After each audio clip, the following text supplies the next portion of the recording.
The number one error people make when making claims about the horizon is not taking the effects of the atmosphere into account. The Earth Curvature Calculator is a perfect example of this. So, this is the Earth Curvature Calculator, and what you do here is type in your eye height and how far away your target is.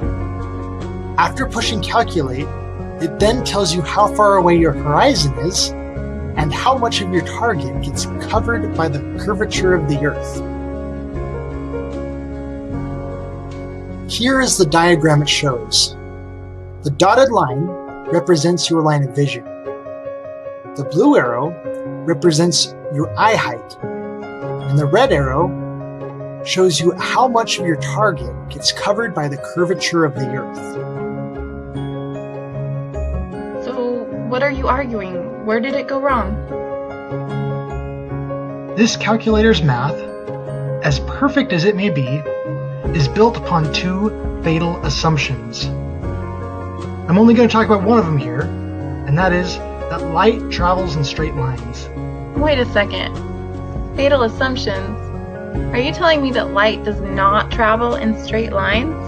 That is exactly what I'm saying, and here I'll show you why. To put things more clearly, the Earth Curvature Calculator assumes there is no atmosphere on the face of the Earth. And the atmosphere bends light. The first way it bends light is through reflection. Okay, explain reflection. Alright. Boom! Reflection! That fog is white because it is reflecting all that light back at your eye. Wow, that is a lot of reflection. I can see all that. The calculator didn't see that coming. I guess you have a good point. Now, how far away do you think that horizon looks to you? Definitely not as far as that ocean view I saw the other page. According to this, that horizon line should be 2.999, about 3 miles away. That horizon is not 3 miles away. And you can't tell me that those cars over there are hidden because of the curvature of the Earth. Strike one for reflection. Next, we have something called refraction. Now remember, the fatal flaw of the calculator is that it assumes that light travels in straight lines.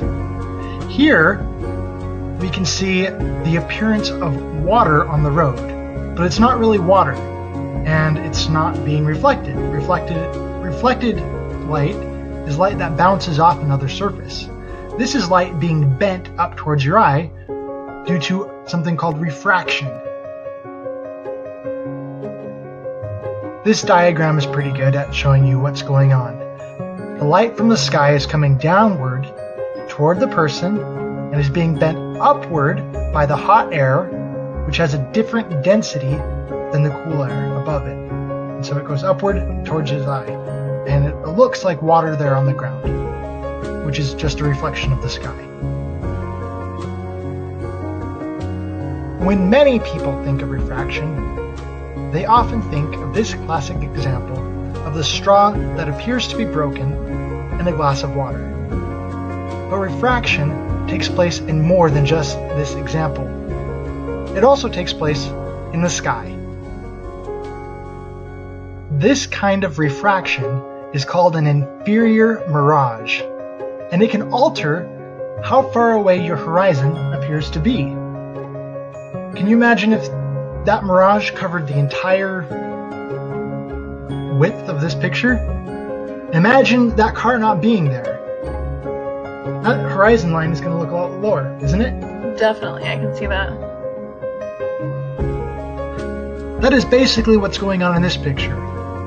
This is called a theta mirage. Theta mirage. It's interesting. It looks like the boat is floating in the sky. But it's not really, it's actually sitting on water. But the mirage is obscuring your view of that horizon line.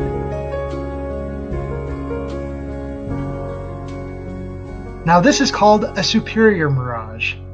And what is going on here is light is being reflected off of that boat, it's going up into the sky, and is being refracted downward towards your eye. What in the world? I could not figure out what was going on with this picture.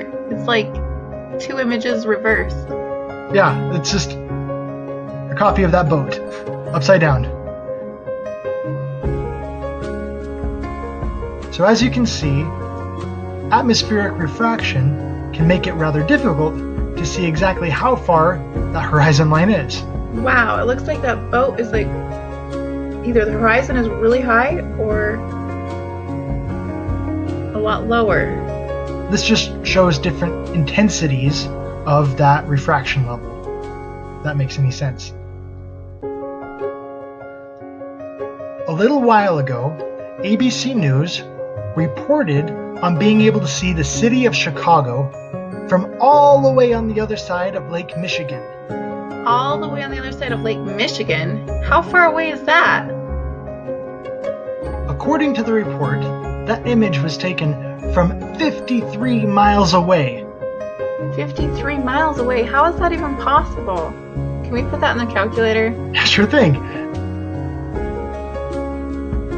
Now, that photographer was down on the shoreline, and even if his eye height was 20 feet high, with a distance of 53 miles, that city should be covered by 1,506 feet of curvature. They've got some really tall buildings over there. But none of them are that tall. The Earth curvature calculator was definitely wrong that day. This is another kind of atmospheric refraction. It's called heat haze. Does the light look like it's going straight to you here? Not at all. It looks like, I guess it has the kind of same effect of looking through a fire. It just kind of distorts your vision. But those light rays don't look straight. I guess not. You're right. Atmospheric refraction happens because of these 3 varying factors. And there is never a day where they don't exist in the sky. And there is never a day where they are exactly the same throughout the entire sky. The sky is huge, and temperature, pressure, and humidity change with elevation.